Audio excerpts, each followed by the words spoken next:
Olá, meu nome é Lucas, este é o Diário de Leitura e no vídeo de hoje eu venho comentar a peça Eles Não Usam Black Tie, do Gianfrancesco Guarnieri. Esta é uma das grandes peças da dramaturgia brasileira que depois virou filme.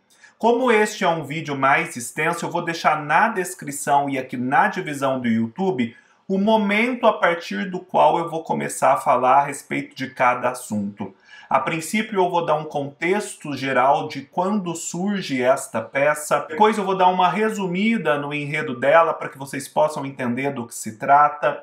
Na sequência, a gente vai analisar um pouco mais a estrutura, como esses acontecimentos integrantes do enredo estão organizados dentro da estrutura da peça. Isso é muito importante quando a gente lê uma peça de teatro. E por fim, vou tecer algumas impressões pessoais e algumas associações que eu fiz, minhas próprias interpretações. Se você gosta desse tipo de conteúdo, gosta desse canal, não deixe de comentar, de curtir, de se inscrever. Você pode encontrar este livro aqui no link abaixo da Amazon. Comprando qualquer livro ou produto, desde que através deste link, você colabora com o canal. Eles Não Usam Black Tie é uma peça de 1955, escrita por um então muito jovem Gianfrancesco Guarnieri.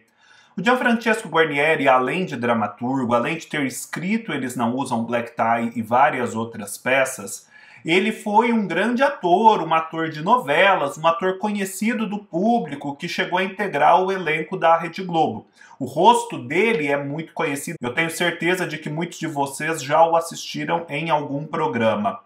E ele veio da Itália para o Brasil, aqui ficou e aqui passou a trabalhar. E é muito interessante pensar que ele vem da Itália, porque, assim como ele, uma comunidade inteira de italianos havia chegado ao Brasil, e havia chegado até antes ao Brasil, e havia movimentado o cenário político brasileiro, na medida em que eles traziam mais vivas na memória as ideias socialistas e comunistas, a luta sindical. E num país que se industrializava como o Brasil, eles começaram a capitanear esse movimento político e sindical, a fazer as agitações, as greves como a greve que vai ser retratada aqui em Eles Não Usam Black Tie. Esse é um momento em que o Gianfrancesco Guarnieri está começando a carreira, portanto é uma peça de estreia muito exitosa, uma peça que tem grande sucesso de público e uma peça que surge, portanto, antes da ditadura militar,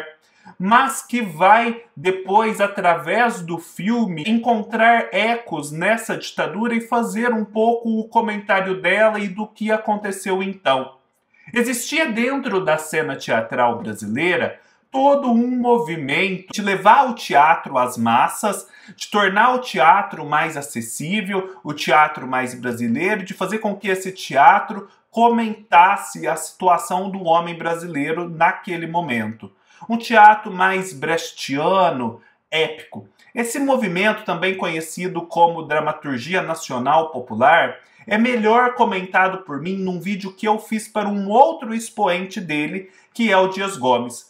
No link que eu vou deixar aqui embaixo, vocês podem assistir ao vídeo de O Pagador de Promessas. Ali eu conto um pouco mais sobre a perspectiva do Dias Gomes, como que se deu esse movimento nacional popular de teatro, quais foram as suas glórias e as suas mazelas, de como tudo isso estava relacionado aos partidos políticos de esquerda de então. Pois bem, essa é uma peça, como eu já disse, que vai tratar da luta sindical. Mas vai tratar dessa luta como? E o que a torna uma peça não apenas panfletária e pedagógica, mas uma verdadeira obra de arte. Aqui a gente tem a história do Tião. O Tião é um moço, filho de uma família pobre, que em determinado momento da vida teve a oportunidade de morar com os padrinhos que tinham uma condição mais privilegiada, ainda que morasse ali com esses padrinhos uma posição subalterna. Ele voltou para a comunidade onde ele morava, para aquele morro, e ali então ele passa a compartilhar das dificuldades que toda a sua família enfrenta. Eles são operários de uma fábrica, eles trabalham na indústria. É importante notar isso porque hoje em dia o Brasil passa por um processo de desindustrialização. Já não é tão comum e por toda parte que existam pessoas que sejam operárias. Mas naquela época, e pelo menos no estado de São Paulo, isso era mais comum. Então toda aquela família era operária. O Tião, que era o filho mais velho, o seu pai, os vizinhos e até mesmo a sua namorada, a Maria. A gente encontra o Tião junto com a Maria justamente voltando de um programa A2, no qual eles estavam num dia de chuva, e no momento em que a Maria precisa revelar ao Tião que estava grávida. Obviamente, isso vai mudar toda a vida do Tião. Ele até esperava se casar com a Maria e ter filhos, mas isso daria uns 3 anos, quando ele estivesse melhor estabelecido profissionalmente. Mas a verdade é que os acontecimentos se precipitaram e ele precisa resolver aquela situação. Ele precisa dar conta de sustentar aquela nova família que se forma. Concomitantemente, o seu pai, que é um líder sindical, o senhor Otávio, ele anuncia que na fábrica onde eles trabalham está se formando um movimento grevista e que uma greve geral está prestes a estourar, porque chegou aquele momento de haver o reajuste dos salários para enfrentar a inflação, para garantir uma melhor remuneração. Eles não estão conseguindo esse ajuste de uma forma pacífica, então uma greve será necessária. E essas greves eram muito fortes, portanto envolviam um pouco de violência e também de repressão policial. O Otávio já estivera preso por conta disso lá no passado, e foi justamente por esse motivo que o Tião, na época, precisou ficar sob os cuidados dos padrinhos. Então, o Tião, desde o início, é defrontado com essa situação em que ele precisa pensar na própria vida, na vida do núcleo familiar do qual ele vai ser o chefe, na época o homem era o chefe da família, do qual ele vai ser o chefe, e ele precisa também se defrontar com essa responsabilidade coletiva que o pai dele convoca ele a assumir, porque não é compatível uma coisa com a outra. Porque ali na fábrica, se você é um grevista, você talvez até não seja mandado embora, talvez tenha algumas garantias, mas você também não vai ascender muito na carreira. Você não vai sair ali de um certo padrão, de uma certa mediania. Entretanto, para poder subir, é preciso trair essa classe social. É preciso, por exemplo, não ingressar nessa luta coletiva e, enquanto os outros estiverem em greve, trabalhar. Então, assim, o Tião está numa verdadeira cilada, numa situação limite. E é muito interessante isso, porque o Gianfrancesco Guarnieri vai tratar essa ambiguidade com muito respeito ao longo de toda a peça. E ao mesmo tempo que a gente sente a necessidade que o Otávio, apregoa de se renunciar a certos interesses individuais em prol da luta coletiva, senão essa luta coletiva nunca vai acontecer, nunca vai chegar a lugar algum, a gente também entende a situação do Tião, porque as necessidades com as quais ele precisa lidar são imediatas. Não tem como ele esperar muito, aquilo está para acontecer. E assim, se mantendo dentro da luta coletiva, pode ser que ele não dê conta de fazer frente a essas responsabilidades. Então, para onde correr? É possível correr para algum lugar? É possível, na verdade, ter uma solução exitosa nessa situação? E se ele realmente ficar do lado do patrão, ele vai ter mesmo uma ascensão na carreira?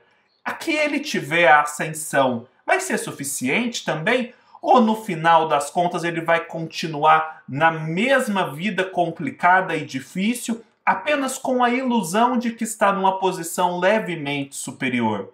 A peça vai tratar de tudo isso.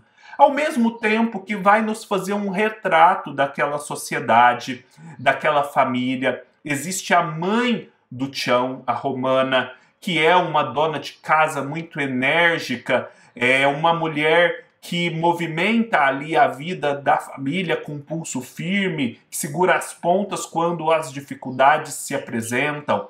A gente tem alguns vizinhos, a gente tem o sonho do Tião de querer escapar desse dilema por uma fuga, por uma via de fuga, se tornando um ator de cinema. Mas a verdade é que isso é uma mentira, é apenas uma ilusão da cabeça dele, uma mentira que ele conta para os outros para distrair. A gente tem tudo isso se desenvolvendo na peça, A gente tem o noivado dele com a Maria, que precisa acontecer, e ao mesmo tempo essa greve que vai se formando, e ambas as coisas vão chegar a uma culminação, e dentro dessa culminação o Tião vai ter que fazer uma escolha de que lado ficar. Eu acho que não é tão necessário assim, já desde logo, anunciar de que lado ele fica, mas é justo dizer que o Gianfrancesco Guarnieri, apesar de esboçar uma opinião pessoal sobre qual lado ele considera o correto, não chega a ser categórico e não chega a dissolver essa ambiguidade original que é latente e que diz respeito à vida de tantos nós. Esse conflito entre o individual e o coletivo. É importante notar que essa peça está dividida em 3 atos e que cada ato e que cada quadro que compõe esse ato cumpre uma função ao contar a história. No primeiro quadro, a gente tem uma apresentação dos personagens, uma apresentação do ambiente no qual eles estão inseridos e também desses 2 grandes vetores de conflito, que são a gravidez seguida de noivado e casamento, o Tião constituindo uma família, e a luta coletiva, o ajuste salarial que não sai, a greve que será necessária e o envolvimento que o Tião terá nessa greve. Esses 2 fatores já estão dados, são também apresentados logo no primeiro quadro do primeiro ato. A gente fica sabendo de onde a história vai partir logo no início, não fica tanta dúvida sobre o que vai catalisar essa história. No segundo quadro do primeiro ato, a gente tem um desenvolvimento desses 2 fatores. Afinal, existe a festa de noivado, agora realmente o Tião vai constituir família, algumas pessoas já começam a desconfiar de que a Maria está grávida, esse casamento vai acontecer, ao mesmo tempo que a greve geral é decretada. Não há mais dúvida de que a greve vai acontecer, outras soluções falharam, haverá mesmo greve. E já existe um conflito entre pai e filho nesse momento, que é um conflito que lá na frente vai ganhar uma dimensão muito maior, mais consequente e definitiva. Mas já há um prenúncio dele nesse desenvolvimento dos principais fatores que movem a peça. No quadro 1 do ato 2, nós temos o pós-festa de noivado. Nós temos uma pausa para a reflexão. É como se os personagens parassem para comentar e pensar a respeito do que aconteceu. E com isso também a gente fica sabendo um pouco mais de quais são as suas pretensões, do passado que eles tiveram, o que move as suas decisões. No quadro 2 a gente tem uma cena muito breve, no quadro 2 do ato 2, que já prenuncia um outro conflito que existirá dentro da peça e que culminará no final numa solução, que é o conflito entre o próprio Tião e a Maria no que diz respeito à luta sindical. É como se até esse momento Maria e o Tião não tivessem discutido tão a sério esse problema. Eles tivessem ficado apenas na esfera individual. Mas a verdade é que a Maria tem uma posição divergente da do Tião em relação a isso, e ela expressa essa posição. E aqui a gente já tem mais uma semente de conflito plantada que depois vai se desenvolver no terceiro e último ato. O terceiro e último ato diz respeito à própria realização da greve. Aquele momento em que o Tião vai ter que tomar um lado, vai ter que assumir uma posição e arcar com as suas consequências.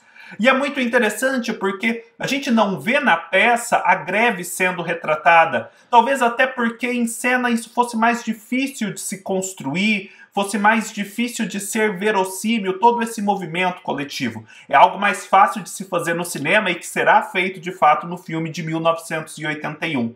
A gente percebe a greve acontecendo e acontecida a partir dos efeitos que ela produz no ambiente doméstico, das mulheres que esperam as notícias, que veem os seus filhos e esposos partirem, e depois da chegada desses participantes da greve no ambiente doméstico, precisando se confrontar e comentar e resolver a respeito desse assunto. No quadro 2 do ato 3, por fim, a gente tem a culminação do conflito e a solução. A culminação do conflito é entre o Tião e o Otávio, entre esse individual e esse coletivo, entre o Chão e a Maria, o que já havia sido pronunciado no quadro 2 do ato 2, e o desfecho do Chão, para onde ele vai, que posição ele assumiu, quais foram as consequências com as quais ele precisou arcar nesse contexto. Vejam, portanto, que existe a apresentação, o desenvolvimento, certo recuo reflexivo e, por fim, uma culminação com o desfecho. Filme que foi feito para Eles Não Usam Black Tie já é um filme pós-ditadura, no início da nossa redemocratização. É um filme de 1981, dirigido pelo Leon Hirschman, alguém muito ligado ao cinema novo, que é toda uma estética de cinema mais próxima da filosofia que movia a luta sindical aqui em 1955. É um filme com grandes atores, com o próprio Gianfrancesco Guarnieri no papel de Otávio, com Richelli, que é o famoso marido da Bruna Lombardi, como Chão, no auge da sua vida de galã de novela. E como Romana, a mãe do Chão, nós temos nada mais, nada menos do que a Fernanda Montenegro. É um filme que foi premiado, ganhou o grande prêmio do júri do Festival de Veneza e que também fez muito sucesso. E é um filme que, como todo filme, não é apenas a filmagem da peça encenada. Ele precisa, por conta dessa diferença de linguagem, fazer algumas adaptações. E ele as faz. Por exemplo, existe no filme um desenvolvimento um pouco diferente da figura da Maria. A Maria, no filme, ela tem um pai que é alcoólatra e que chega a ser assassinado num determinado momento. Isso não existe na peça. A Maria é como se não tivesse pai, existe apenas um primo ou irmão que faz às vezes do pai ali na festa de noivado, a mãe está doente na cama, mas não existe todo esse entrevero com o pai, muito menos esse assassinato do pai. No filme, a Maria trabalha na mesma fábrica que o Tião e o Otávio, portanto, na hora da greve, ela também participa da greve e sofre agressões. Ao passo que na peça, a Maria trabalha numa oficina de costura diferente da fábrica onde trabalham o Tião e o Otávio e não chega a participar efetivamente da greve. Um outro episódio que constitui o quadro 2 do ato 1 e é muito importante, que é a festa de noivado, isso na peça, não acontece no filme. No filme é simplesmente suprimida essa parte da festa que ocupa tanto espaço no livro e peça. Aqui na peça existe um avizinhamento dessa greve, mas não existe tanto um aprofundamento de como se dá a discussão interna do sindicato a respeito da conveniência, oportunidade e modos de realizá-la. Já no filme, a gente percebe todo um aprofundamento da discussão interna do sindicato a respeito dessa greve, dos conflitos que existiam entre os próprios sindicalizados sobre como fazer e se valia mesmo a pena fazer essa greve. Entretanto, o espírito da peça, o principal dela, que é esse conflito do Tião entre o individual e o coletivo, ele está presente, muito marcado e muito bem representado. Agora, partindo para o que eu pensei ao ler este livro. Eu acho muito interessante porque a luta sindical é algo sobre o que não se fala mais. Ainda existem certas greves, ainda existem sindicatos, mas a verdade é que eles são muito menos presentes na vida das pessoas do que eram antes. É possível perceber que aquelas pessoas da época da peça de 1955, elas sim tinham deficiências na sua educação, elas não eram instruídas a respeito de muitas coisas, elas viviam num ambiente precário. Entretanto, no que diz respeito a essa luta trabalhista, existia uma consciência maior dos próprios direitos e dos modos de reivindicá-los. Poderia não haver uma aceitação irrestrita do que se propunha a partir do sindicato, mas havia o contato com essas ideias e a reflexão sobre. Eu percebo que a luta sindical foi se perdendo muito no caminho e que dentro do discurso médio da sociedade é como se os problemas que ela enfrentava tivessem sido solucionados, porque parece que ninguém mais fala a respeito. Mas a verdade é que os problemas continuam os mesmos ou até piores. O que falta é a consciência de classe, a consciência de que se está inserido nesse problema e que uma solução é necessária. Ela necessariamente passará pela esfera coletiva, porque uma pessoa só não vai ser capaz de enfrentar uma empresa, por exemplo. Mas existiu toda uma estigmatização dessa luta sindical a ponto de parecer que os problemas que ela enfrentava foram solucionados, o que é uma mentira. Eu acho que, nesse sentido, a peça nos faz pensar de novo nesse tema e na urgência de vivê-lo na prática, de reacender essa consciência de que não se está numa situação ideal, de que melhoras precisam ser buscadas. Uma outra coisa que eu noto aqui, que é muito interessante, é que o Chão, ele é um certo elemento estranho dentro daquela família, na medida em que ele passou uma parte da sua vida vivendo num lugar melhor junto dos seus padrinhos.